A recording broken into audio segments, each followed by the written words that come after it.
Hello, my name's Dana. I'm 34 years old. I'm a mother to a disabled child, my daughter Holly. I had Holly when I was in a relationship with my ex-husband. The two of us had always wanted a child, so we tried immediately after we got married and I got pregnant with Holly. However, I had to give birth prematurely and Holly didn't get to fully develop physically. Her arms aren't developed and her legs are all crooked. Anyway, it takes a lot more patience to raise a disabled child. The stress of it all got to my ex-husband and he asked for a divorce just a few months after Holly was born. I was devastated after that, and I barely made it out of the divorce alive. The only person that kept me going was my sweet baby girl. I made a promise to myself that if I ever got into another relationship, I would never be with someone who would not see Holly as a child and would rather see her as just a disabled person. 4 years after my divorce, I met Jake at a coffee shop. The coffee shop was crowded and we ended up sharing a table. We got to talking and we spent a good while talking. We decided to meet up again, and before I knew it, I began developing feelings for him. So I informed him that I was a single mother to a disabled child, and if he was not okay with that, we'd have to stop meeting. He told me he was okay with that, and that he had a daughter from a previous marriage. We dated for 1.5 years before we introduced each other to our kids, and I loved his daughter, Kiara. Not only because she was so sweet, but also because she got along so well with Holly. She treated Holly like a regular kid, and it made my heart melt. Kiara was significantly older. She was around 14 when I first met her, and even though good behavior is expected from kids at that age, it was still heartwarming to see her treat Holly so well. After we introduced each other to our kids, Jake and I decided to move in. Jake had his own home while I lived in a rented apartment, so we figured that Holly and I would move in with him. A few months after we moved in together, Jake proposed to me and I happily said yes. I was practically floating on cloud 9 after we got engaged. I never thought that my life could get any more perfect. Around Christmas time of our 3rd year together, Jake asked me if I'd be open to taking a family picture for us to put on Christmas cards that he could send to his family and friends. Of course, I was on board with that, so we decided on a day to get the pictures to get taken, and when the day came, I got Holly ready. Jake began to get impatient and called everyone to gather round. Okay, everyone, gather round. We're going to take a picture to put on our Christmas cards. Do we have to do this? Dad, I have to complete my homework right now. It's only going to take 10 minutes at best. Your homework can wait that long. Dana, come on. I'm here. Sorry, I was just getting Holly ready. I'll just park Holly's wheelchair here. Is that okay, sweetie? Yes, Mama. Oh, Holly, could you move yourself a little away? A little away? She's going to be out of the frame. Yeah, that's kind of the point. Excuse me? This seems a little too much for us. Come on, Holly, let's go play some Xbox. Thank you, darling. Gosh, look what you've done. Why do you always have to be so dramatic? Dramatic? What are you even talking about? You were the one who asked my child to be out of the picture. Yeah, because I don't want people to get disgusted when they receive our card. What? Oh, please. You and I know that Holly is an eyesore. Every time I see her in one of our pictures, I feel like the entire picture is ruined. Have you felt like this the entire time? Not the entire time. I mean, I love Holly, and I mean nothing against her, but her huge wheelchair and her deformed hands make for such a bad eyesore. Wow. The last thing I expected out of you was to be ableist towards my daughter. That's not it. I just want us to have good family pictures. This is the first time in 4 years that I'm going to be able to take a bigger family picture that's not just Kiara and me. You know, when you got into a relationship with me, you agreed to be a part of Holly's life and let Holly be a part of yours. You cannot possibly ask her to not be a part of our family picture. Just because she doesn't fit your aesthetic purpose is no reason to exclude her. I told you that I meant nothing against Holly. Save it. If you truly loved Holly, you'd look past everything and you'd care more about her than some stupid need for a good picture. I'm going to grab Holly and I'm going. Don't even try to contact me. Oh, come on. It's not even that deep. We can take the picture with Holly. Don't leave. I couldn't believe what Jake said. He had never said anything remotely mean about Holly. He always treated her so well and always made sure that she was comfortable where we went. He was excellent with her, and I had always thought I hit the jackpot by finding him. Clearly, that was not the case. I never expected him to think Holly was disgusting. Jake followed me as I made my way over to Holly's room and grabbed a bunch of her things. He kept telling me that I was overreacting and that I didn't actually understand what he was saying. I didn't answer him at all and just let him ramble. I went to Kiara's room where Holly was and told her that we were leaving and wheeled her out of the house and into my car. I drove away to my mom's place. My mom looked very concerned when we showed up because I looked so pale. Once inside, I explained to Holly that we were going to be staying with my mom for a little bit, and Holly was understanding. I sat her in front of the TV and went into the dining room so I could talk to my mom. My mom was furious with Jake for the things he said and asked me if I wanted her to babysit Holly while I went and sorted things out. I told her that wasn't necessary. The thing is, my whole perspective of Jake changed the second he uttered those words. Gone was the kind and caring man. He was now just the same as my ex-husband, a disgusting, discriminating coward. I didn't see how talking to him would make anything better. I was filled with so much rage towards him that I wasn't sure if I could talk to him without being rude. Being rude towards him would not make me any different than him, and I didn't want to give him that satisfaction. I stayed with my mother for a week, and during that week, Jake kept blowing up my phone with texts and calls. I never responded to any of them.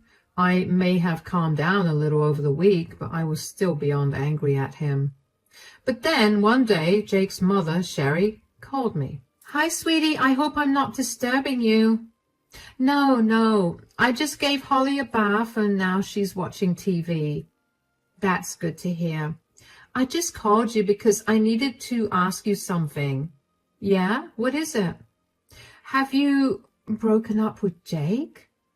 I don't know. We just had a huge fight and I'm staying with my mother right now. Right, that's what Jake told me. He told me that you got mad because he asked that Holly move a little to the right and you didn't like that. I know that it's not my place to butt into your relationship, but don't you think that it's a bit much to get so mad at that? Jake's struggling at home and he's been calling everyone to see if we got in touch with you. First of all, Jake didn't just ask Holly to move to the right. He asked her to move out of the frame. Move out of the frame? Why would he ask that? Because he thinks that Holly is an eyesore that's going to make everyone feel disgusted. What? He cleverly left out the most important detail just to paint me in a bad light. You can ask Kiara, and she'll tell you that he wanted Holly out of the frame.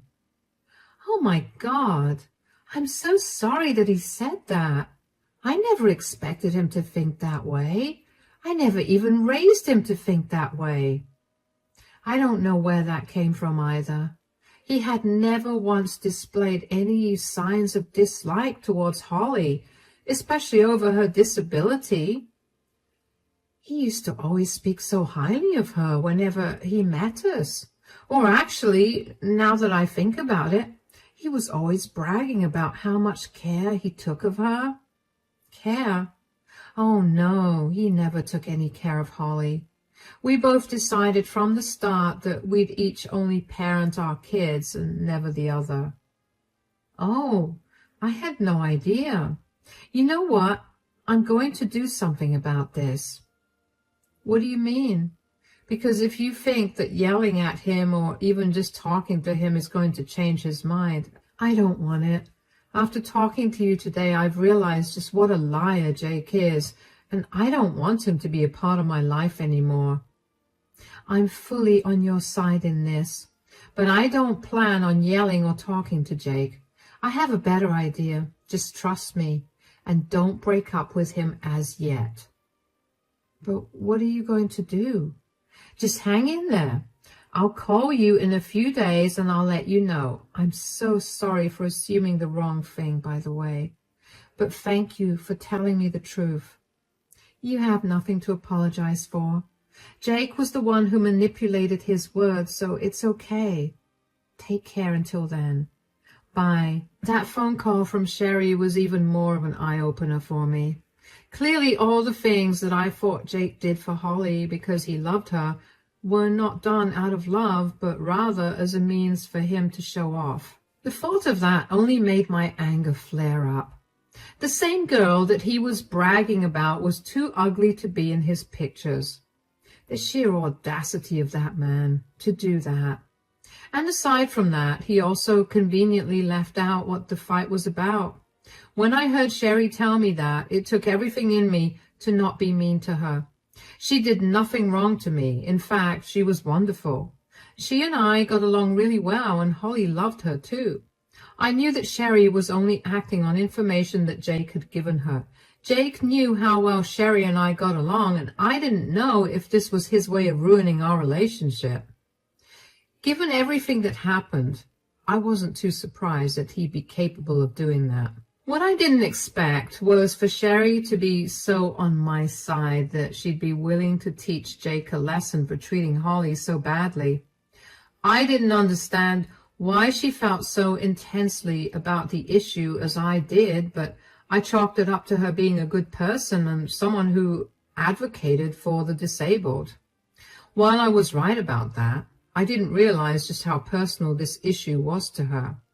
A few days after my phone call with her, I got another call from her. I had been racking my brain about the ways in which she would take care of Jake, but I couldn't come up with a single thing. So when she finally called again, I couldn't have been happier than to find the answer that I was looking for.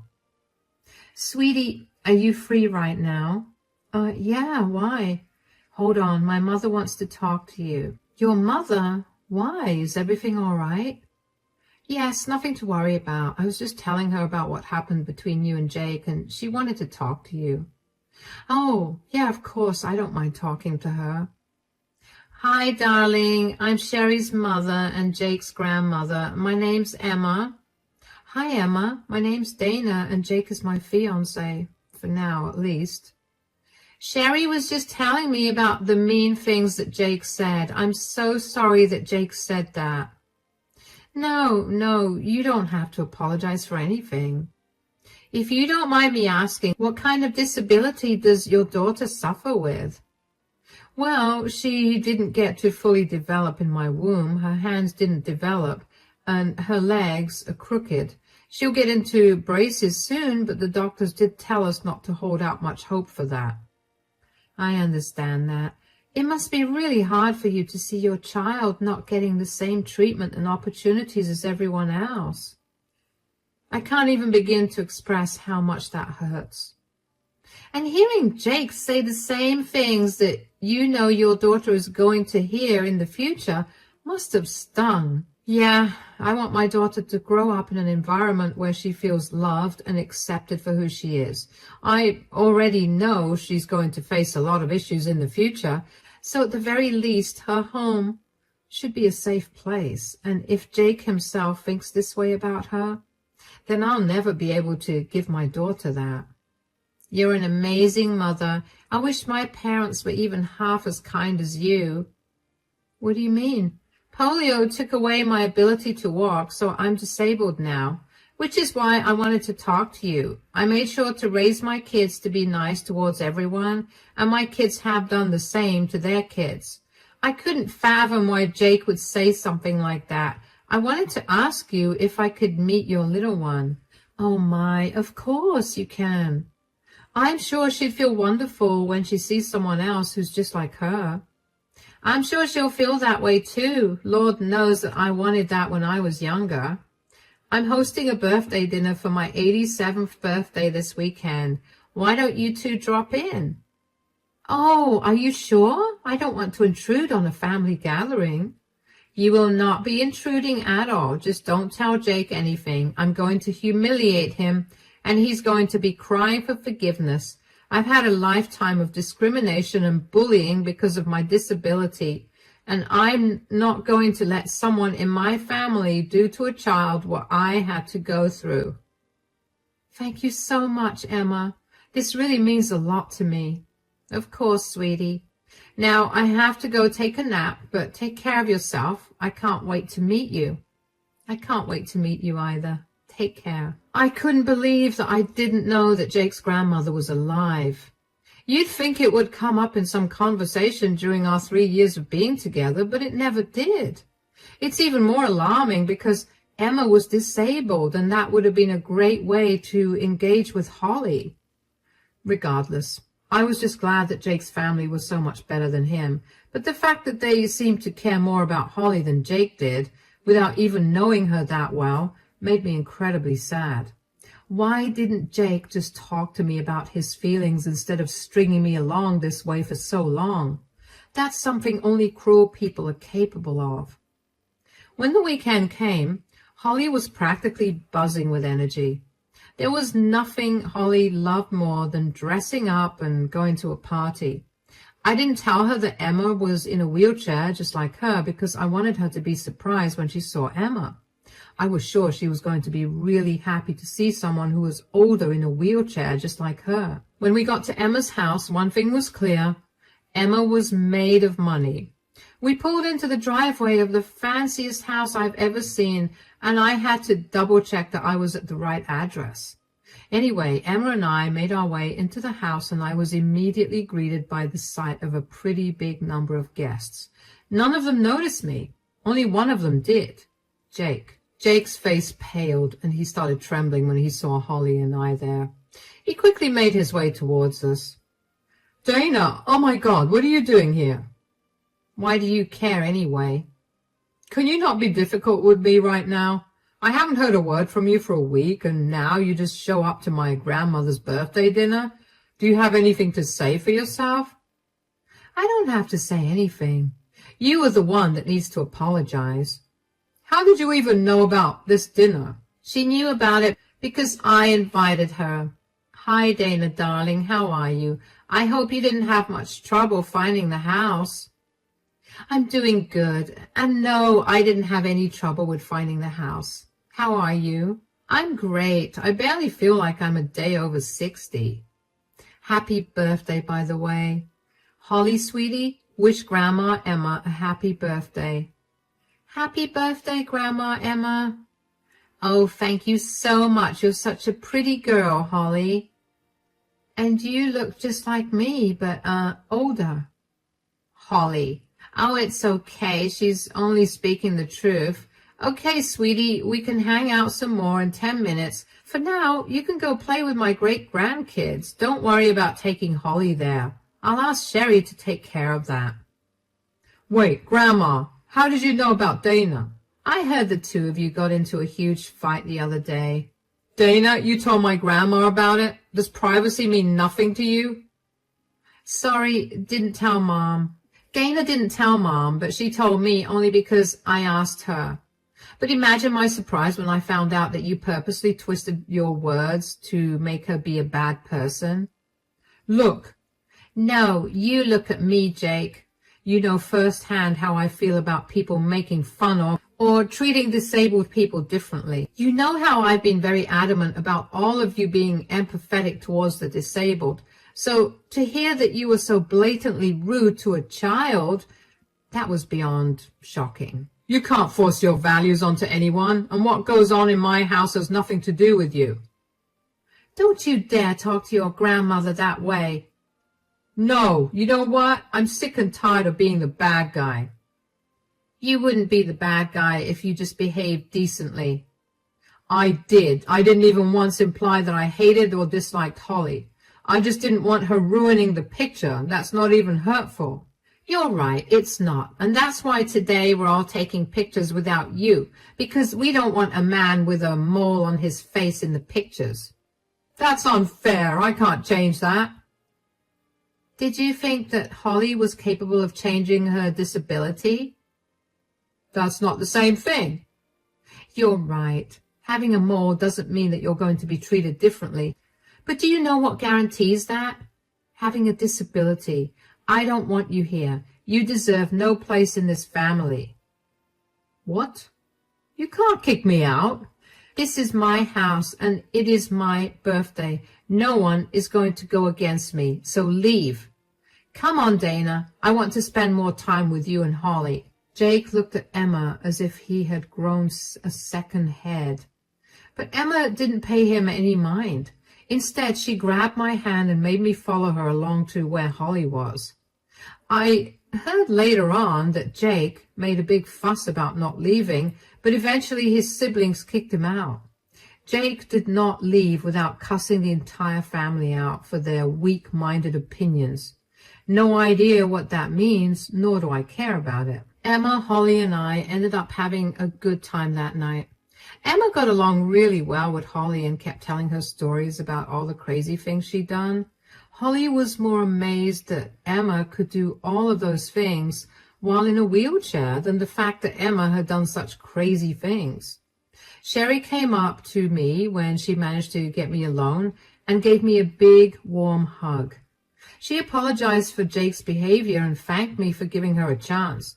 She told me that she raised Jake to be much better than this, so she didn't know where these thoughts came from.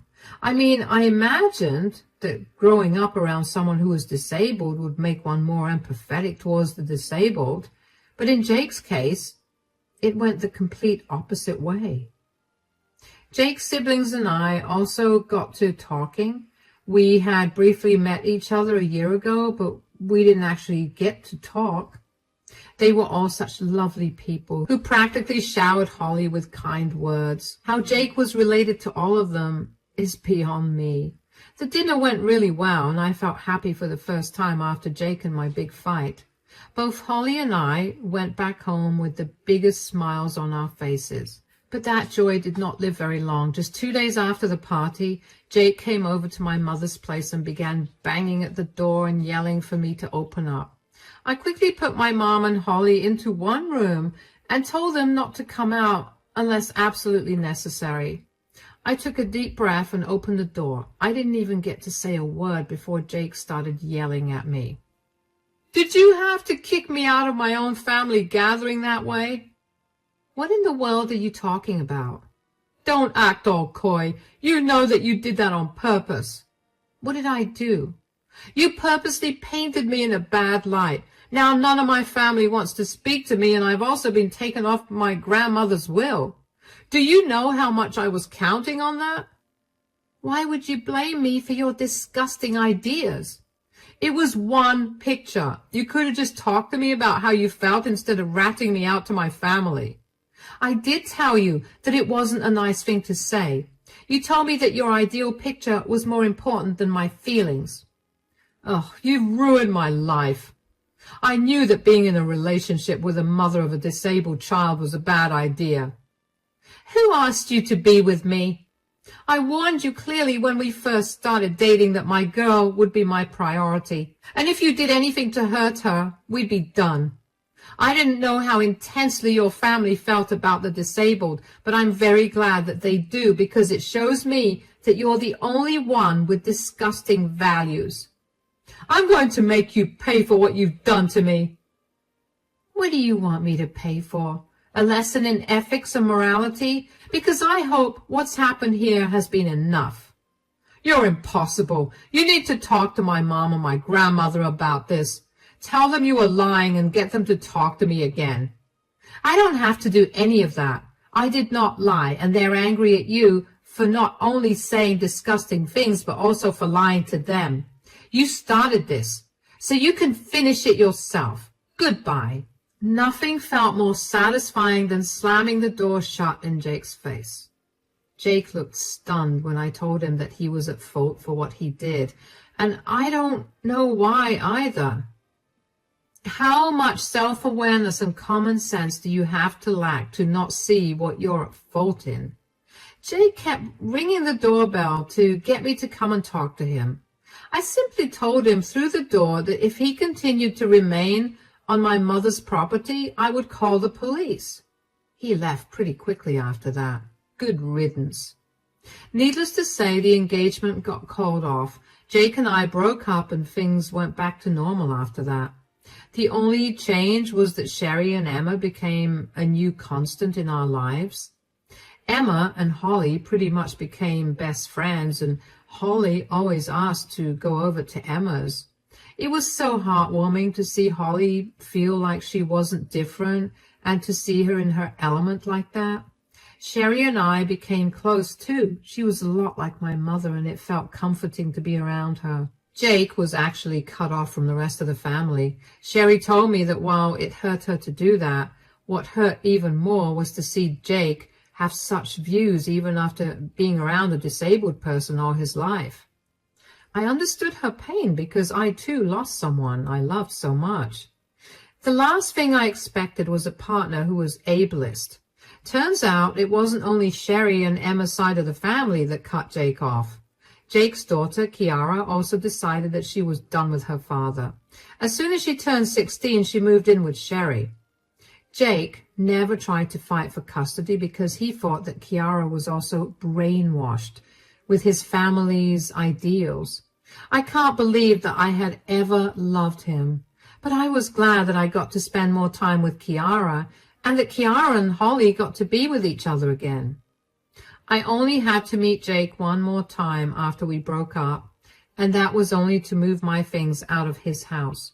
Jake did not hold back from insulting me and throwing all kinds of words at me for ruining his life.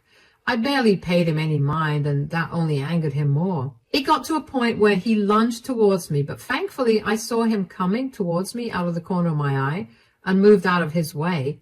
I told him to keep his anger to himself, and I will call the cops myself and get him arrested for trying to hurt me. Jake huffed and left the house. I quickly grabbed my stuff and practically ran out of the house. Only after I was a safe distance away from Jake's house did I finally break down. I hadn't shed a single tear since everything that happened, but him almost laying his hands on me was the final straw. Of course, I got a restraining order against Jake because I didn't want him to get anywhere near me or Holly.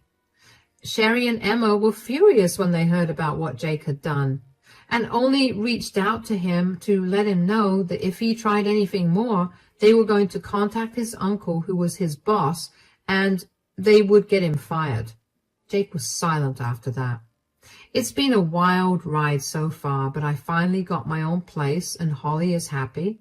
I may have lost Jake, but I ended up gaining a whole new family after he left. And I couldn't be any happier about it. Thank you for listening.